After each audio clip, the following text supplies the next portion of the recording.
The unmistakable trademarks of the streets of Miami.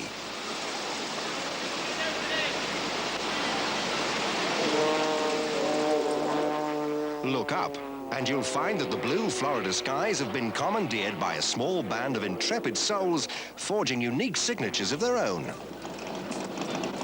This is the 7th and final leg of the Breitling Aerobatics World Cup.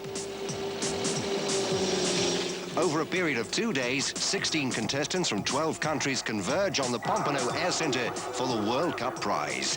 Aerobatics pilots come in all shapes and sizes. What age you are, whether male or female, matters little if at all. And pilots' professions also vary greatly. Whilst many of the male competitors have dedicated their lives to aviation as test pilots or instructors, the women tend to have more varied backgrounds.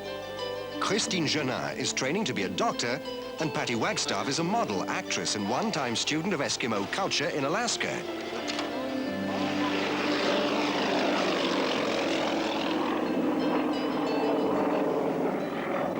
But one thing they all have in common is their dedication to flying. Hundreds and hundreds of hours of training are required to acclimatize their bodies to the stress of the G-forces that pull and push their bodies during the aerobatics routine.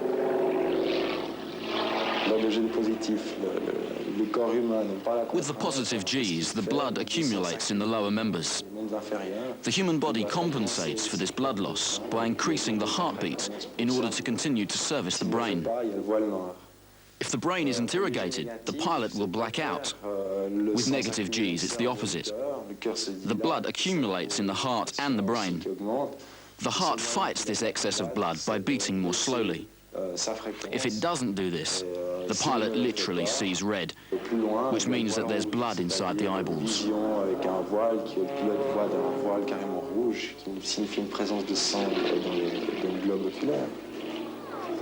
Competitors are expected to perform 2 separate routines for the Breitling World Cup, not unlike figure skating. One is a preset program which the panel of 7 international judges mark according to its accuracy. The second is a freestyle routine of the pilot's choice, set to music. This program is judged on technique, variety of figures, originality and harmony, artistic merit, and musical interpretation. This final criterion is perhaps the most difficult of all. Musical choice is obviously completely personal, and the pilots cannot guarantee that the judges will have the same taste in music as themselves. US champion Patty Wagstaff is quite clear about the mood she's trying to create with her freestyle routine. I chose rock and roll and the Doors because I really like, rock and roll. I wanted my flight to look like I was rock and rolling and, not like a concert, but a rock and roll thing. So it was pretty important. And I listened to a lot of music, and when I finally heard the right track, I knew that was it.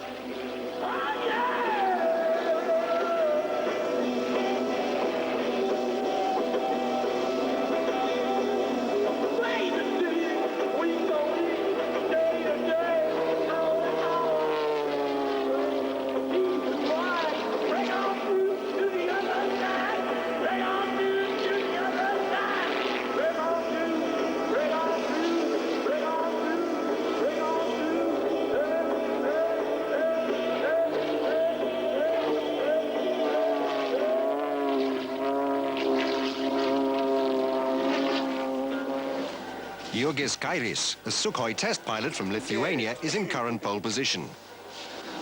Well, as it turned out, it wasn't so simple to choose the music for my program.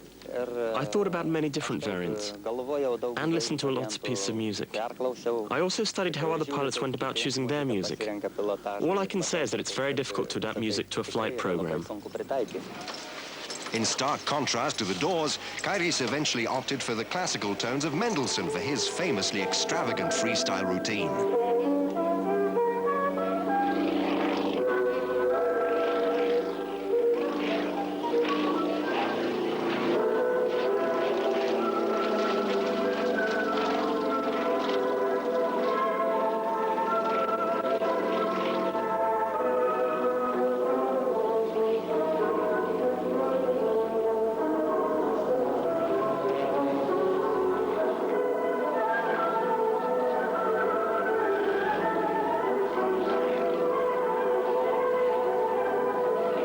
Unfortunately, Caris cracks under the psychological pressure and perhaps the pressure of too many Gs and makes a series of errors that give away the lead to the hitherto second-placed Patrick Paris of France.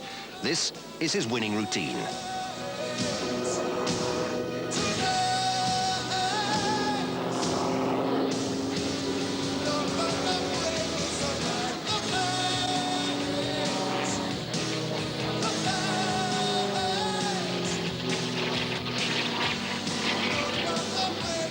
From the safety of the winner's podium, Paris advocates prudent piloting above Caris's sometimes forgetful flamboyance. It's true, he did fly more brilliantly than me, but he made many mistakes. You can't afford to make errors at this level. It's better to be a little less showy, more consistent.